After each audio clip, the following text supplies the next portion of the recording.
What's going on, guys? Nick with TruVine, back again to share with you what are allowances. Typically on your bathroom and kitchen remodels, you're gonna have a line item in your proposal that's called allowances. What those items are things that are not raw materials that we can't plan for on the front end that maybe you haven't picked out yet. Your countertops, your glass, your fixtures, toilet, etc. Those items we typically purchase and we find out throughout the course of the project. At the very beginning of your project, we're gonna go over with you to get those really important items picked out.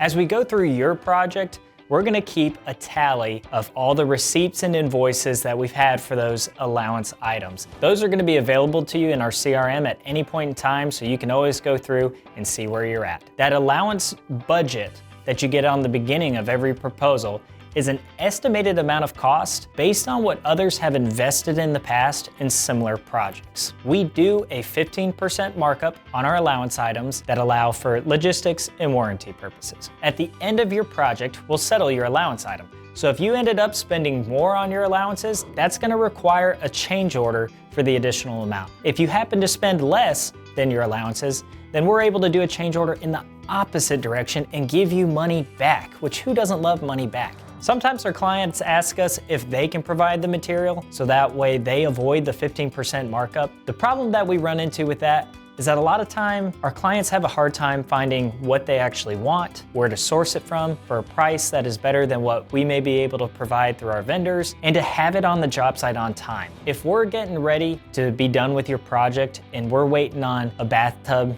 to be installed, if we're waiting on a vanity to arrive, and that vanity arrives, it's broken, it's damaged, you don't like it, you didn't find it for the right price, you can't get it in here in time, that creates a lot of anxiety for our client. It also pushes back our schedule where we may not be able to get finished within the timeline that we promised you. So we really prefer if you allow us to purchase those items, take that anxiety and stress off of you, allow us to do our pre-planning on the front end, so that way we can have as much material on site when it's needed, so that way you don't have to worry about it.